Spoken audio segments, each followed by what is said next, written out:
What's the difference between a kayik that's kind of evil and turns on you, and most that are cute and sweet? Hey guys, I'm Kaylin, the author of the Parrot Bliss Bond. Please be sure to get your copy on Amazon.com today. I have over 20 species of parrots. I love my parrots, and my mission is to help you have a blissful bond with your little devil, if you will, so that you don't feel bitten, threatened, unhappy, and want to rehome or surrender your parrot. If you know that I have kayaks, then this is Ketsi. Let's get started. Thank you, my fans, for being here.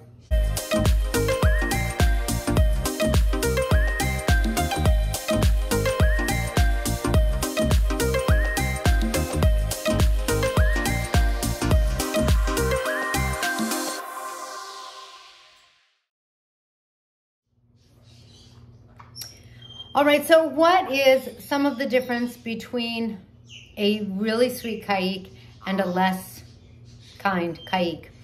I have had people in the past ask me, you know, how to get their kayak to stop biting, or I've had people say like kayaks just turn on you, like, oh, she's doing a little bit, or, you know, and I guess I don't really know what they meant. I can kind of guess at it, but you know, kayaks can be really Napoleon-like. And really, so, what's the difference? You know, frankly, some of the difference is just their personalities. See what I mean? She just like squealed and gets angry, and I don't know, and her Halloween side is coming out early, and it's like, ah! Some of it is just their personality. My first kayak was a dream. She was so sweet. I was so bonded to her. I adored her. I think that if Ketsi had been my first kayak, I might not have quite felt the same way. I think that Ketsi, she was like a year or two when we got her. And I think she was already a little spoiled.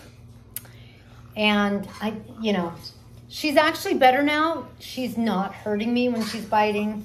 She's trying to go somewhere I don't want her to go, and she's fighting me, but not badly. I mean, sometimes they they can bite you, they can draw blood, and I mean, you know, it can be hard. So I have found with all of my parrots, they do go through a baby stage, and they are a little more vampire-like at that baby stage. My parrotlets, for example, they go through a piranha stage. I call really a vampire stage. And our green cheeks do as well, but, and our kayaks do as well. It sounds kind of daunting, and maybe it should, because one of the biggest differences, I think, between a kayak that's more evil and a kayak that's kinder, some of it is their personality, and there is no overriding that. There's no changing that. Like, some of it is an innate personality, some of it is not. Some of it is they were their strong kayak personality, and someone couldn't take it, and it created bad interactions between the kayak and the person, and then they get rehomed or whatever, and it's problematic. You know, I don't feel like most parrots kind of do what she just did. You know, it's like they're menacing. It's like they're right on top of being mean to you in a way, you know, that kind of thing. And I think that can be hard for people. So the difference to me is a person's persistence. Quantum and I quickly wanted to point out, this is my Cape parrot, that one of the things that happens is people watch these really cute, awesome videos online of kayaks doing the cutest things, hopping around, you know, doing the surfing. They're on their back. They're being adorable. Cape parrots are actually usually much, much sweeter. He doesn't like to be touched. Touch! He's like, I said, get away from me. And so, you know, they see these videos. Kiss, kiss,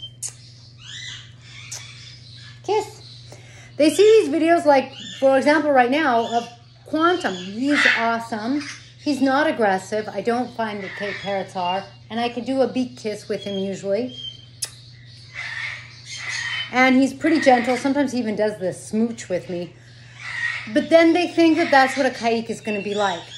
So they're really misled. And they get a kayik and they expect an instant bond and they expect instant sweetness. And it doesn't work out that way. And that's why the person who's more consistent does better with the kayik, because they keep developing that bond and the relationship. I think that your ability to be patient with a parrot, your ability to understand that they're a parrot and understand parrotness, and be willing to work with that make all the difference. In the case of a kayik, I think it transforms a kayik. And what I mean by that is the kayaks, you know, Ketsy's, I think, a good example of a bit of a difficult kayik. I'm sure there are some that are worse, but she is not peaches and cream. And you can see, like, I don't know if you could tell, she's pretty nice to me. She's easy now. She used to be harder. And sometimes, you know, she would bite and she'd be doing what she's doing, but with more ferocity. Is that right? More fiercely. And, you know, my daughter and I would be like, oh my God, put her back in her cage, because, you know, you don't want to be bitten. It doesn't feel good. And it's funny because we would tell each other, you know, whether it's her or a green cheek, they're just being a bird, they're just a bird. But it hurts physically, and it kind of hurts emotionally too. Because here you are taking care of a bird, being kind to the bird, cleaning their cage, doing their food, and they're being a little bit of a monster. So when you have the ability to kind of like rise above that and understand and kind of be like, you know what, this is just the way kayaks are. This is just the way parrots are. And kayaks can be some of the most difficult. And when you can do training with them and in that way sort of shift their monstrousness in a more structured direction, then things start to get better. Being patient and giving a parrot the time makes all the difference in the world. It turns them into something sweeter. And, you know, I think that with other animals like cats and dogs, being patient is like, you know, maybe if you take them to puppy training for a week or 2 or 6 weeks, they're like a different dog in 6 weeks. I'm going to say, like, for me, parrots aren't that fast.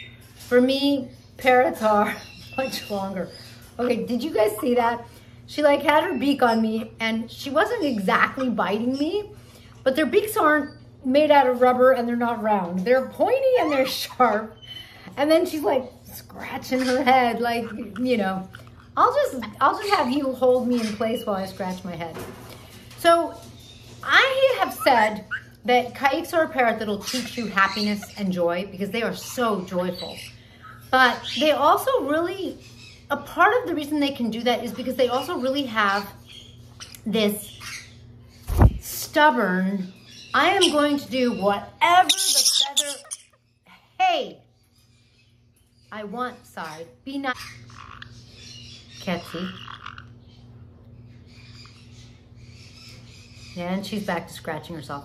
Did you see how I didn't let her, I didn't feed into her tantrum? If you're playing tennis with someone and someone hits the ball back fiercely, did you see how she responded to my energy? Then you hit the ball back fiercely and you can get into this big, energetic whacking the ball back and forth kind of thing.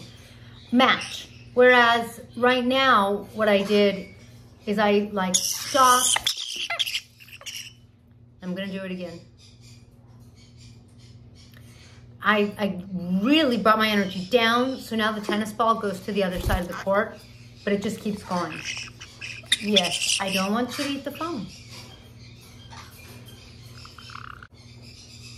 And since she's not biting me hard enough to hurt me, like she's not breaking my skin, I'm letting her, I'm not reacting. And the minute she does something wrong, oh, what a good girl. Are you preening yourself? Then I'm gonna be sweet and loving. And instead of sending a fierce tennis ball, I'm gonna send a box of chocolates. Hi, sweetheart. Hello, hello. So, parrots really want to bond with you. In my observation of probably the 30 plus species I've had altogether, not that I have that many now, I find, I observe, my husband observes the same. I think my daughter would agree. They want to interact with us. They're curious about us. They want our attention. They want to engage with us. And so you really want to use that to your advantage. Come on, Kets. Come on. Good girl. And really try to use your attention as a real positive thing, not as a negative thing. If I had played a fierce game of tennis, it would have been negative. So if they do bite you and like they break your skin or something like that, that's the time to either gently put them back in their cage or put them on the floor. So there you have some of the difference between a stubborn Kaik that is fierce versus a stubborn Kaik that gets softer and gets easier to handle. And you know, I really do find that some Kaiks are just more sweet and affectionate, and some just kind of have more of that fierceness. If you have more of that fierceness, just remember that the more you're constant and consistent with spending time with them, with giving them training, the more they're going to soften and come around. Thanks for joining me in this blissful video where I have been left behind. I will catch you in the next feathered video. Please be sure to comment below, like the video, and we'll catch you next time.